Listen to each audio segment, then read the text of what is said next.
Assalamualaikum warahmatullahi wabarakatuh.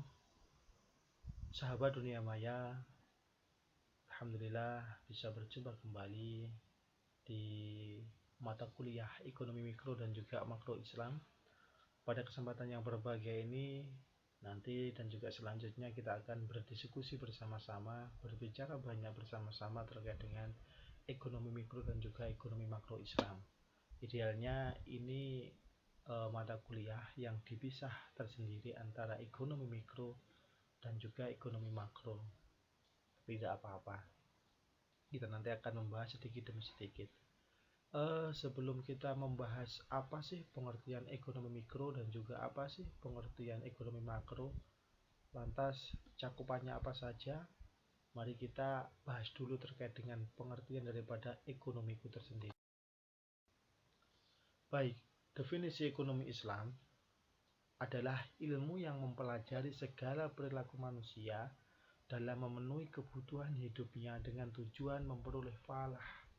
Falah dimaknai suatu kebahagiaan, kedamaian, kesejahteraan dunia dan akhirat, berdasarkan pada prinsip dan juga nilai Al-Quran dan As-Sunnah.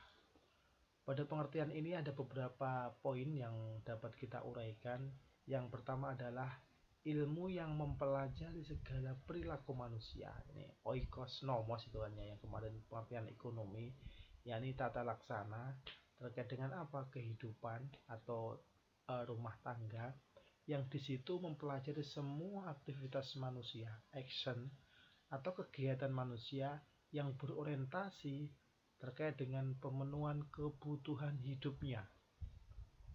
Titik. Itu kalau untuk definisi ekonomi konvensional. Jadi pekerjaan apapun yang penting mendapatkan laba, keuntungan. Tujuannya untuk apa sih? Untuk memenuhi kebutuhan hidupnya. Tapi dalam konsep Islam tidak sampai di situ, itu masih koma, dengan tujuan memperoleh falah, kebahagiaan, kedamaian, kesejahteraan dunia akhirat, berdasarkan pada prinsip-prinsip dan juga nilai-nilai Al-Quran. Ternak babi itu menggiurkan, keuntungannya banyak, mendapatkan keuntungan yang keuntungannya nanti bisa untuk memenuhi kebutuhan rumah tangga. Tapi Islam tidak seperti itu, berdasarkan prinsip-prinsip atau nilai-nilai Al-Quran, berarti tidak bertabrakan, tidak bertentangan dengan nilai-nilai Islam. Contoh lagi, bisnis khomer, jual beli, menggiurkan, bagi agama tertentu diperbolehkan gitu kan. Tapi dalam konteks Islam tidak diperbolehkan. Judi dan seterusnya, itu sekelumit terkait dengan batasan ekonomi Islam dan juga batasan ekonomi lainnya. Nah, berbicara ekonomi syariah, pasti ada yang namanya bangunan dasar atau landasan dasar di dalam menguraikan apa pengertian bagaimana tata laksana terkait dengan ekonomi Islam itu tersendiri. Yang pertama, akidah. Akidah itu adalah keyakinan. Nah, ketika setiap umat Islam atau setiap insan mampu bertakwa, takwa dalam konsep sederhana adalah melaksanakan semua perintah dan menjauhi segala larangannya. Tapi dalam konteks hakikat, konsep takwa itu adalah tahu akan kemahahadiran gitu ya. Jadi Tuhan itu hadir di setiap lini, setiap kehidupan kita semuanya. Jadi mampu merasakan kemahahadiran Tuhan dalam setiap aktivitas kita semuanya. Jadi kalau orang sudah mampu meyakinkan diri kita sendiri bahwasanya itu Tuhan mampu, Tuhan bisa, dan Tuhan berada di selalu mengawasi kita, itulah akidah itu aja. Jadi mampu menghadirkan Tuhan dalam setiap aktivitas kita semuanya. Terus yang kedua adalah landasan dasar ekonomi syariah. Nah, ketika seseorang sudah takwa Allah, sudah yakin dengan adanya Tuhan dan mampu menghadirkan Tuhan dalam setiap aktivitas kehidupan seharinya, Yang kedua adalah adanya syariah atau fikih, aturan-aturan tata laksana gitu kan ya. Jadi jual beli ada aturannya, kerjasama contoh mudharabah musyarakah itu juga ada aturannya, ada syarat rukunnya, ada yang membatalkannya. Inilah rangkaian atau bingkai terkait dengan aktivitas kegiatan. Nah, pada prinsipnya eh, aktivitas muamalah itu diperbolehkan sampai ada hal-hal yang melarangnya. Terus yang ketiga adalah akhlak atau tasawuf. Jadi Nabi diutus di muka bumi ini kan liutami memakarimal akhlak, yakni untuk menyempurnakan akhlak. Artinya apa? Akhlak itu adalah sesuatu yang pasti, sesuatu yang akan berdimensi kepada pribadi dan juga lingkungannya, kepada orang lain.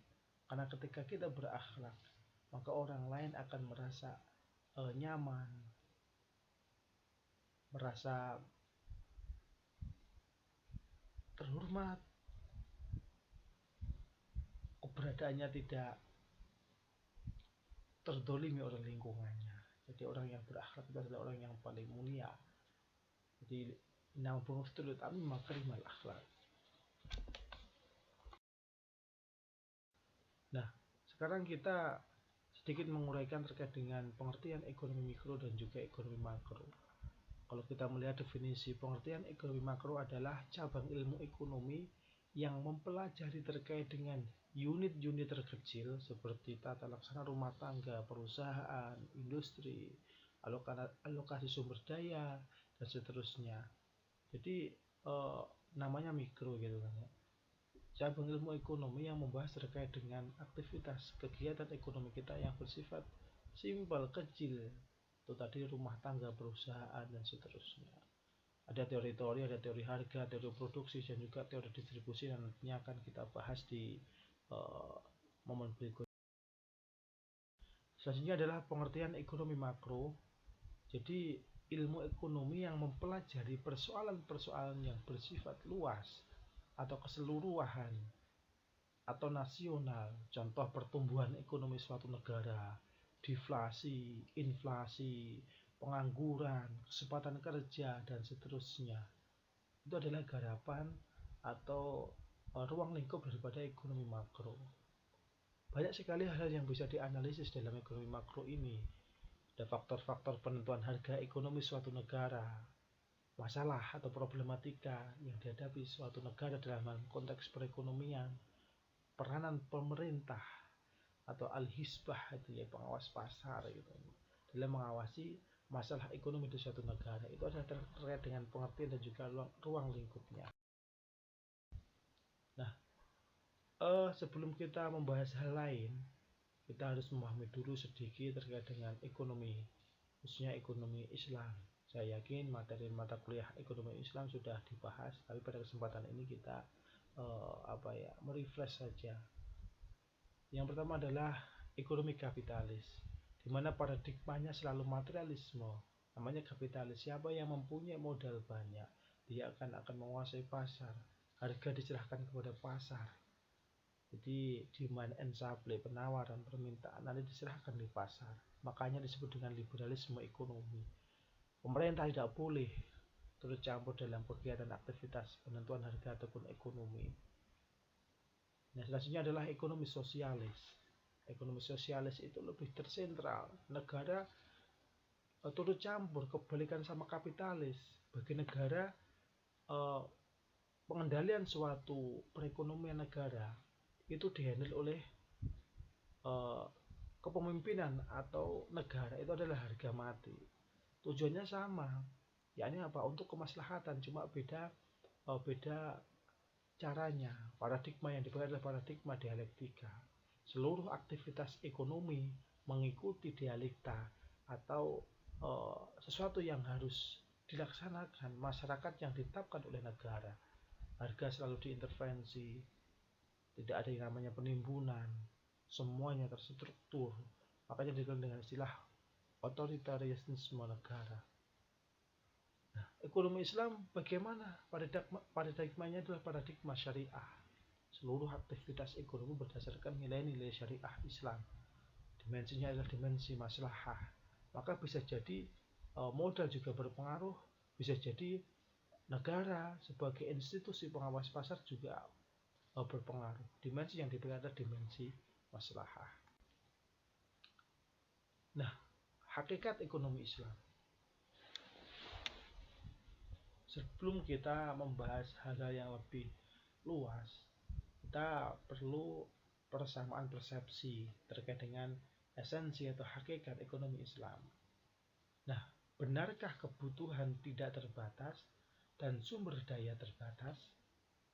Nah, ini adalah pengertian ekonomi konvensional itu kan ya, yang selama ini kita pahami, di mana menyatakan bahwa ekonomi sebagai ilmu yang mempelajari kebutuhan manusia yang tidak terbatas dengan sumber daya yang terbatas.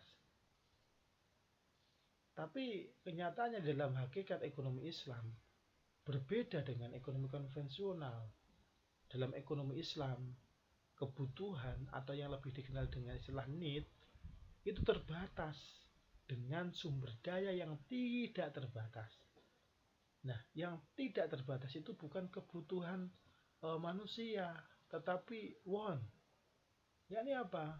Keinginan. Jadi perbedaan dalam pendefinisian ini menjadi perbedaan yang mendasar dan kalau tidak bisa dipahami akan menjadi kesalahan yang fatal. Nah, dalam ekonomi Islam, kebutuhan manusia itu terbatas karena pemenuhannya disesuaikan dengan kapasitas jasmani manusia. Nah, contoh, saya yakin setiap insan muslim pernah melaksanakan yang namanya amalan ibadah puasa. Nah, ketika puasa pasti kita akan menahan lapar dan juga dahaga, haus, apalagi di siang hari yang panas. Dalam hati pasti akan berpikiran, nanti kalau pas buka puasa saya akan minum 3 gelas, makan 2 piring, makan buah-buahan, makan es dan seterusnya. Angan-angan itu adalah keinginan dan juga kebutuhan akan asupan makanan, keinginan akan terpenuh kebutuhan nafsu makan tersebut.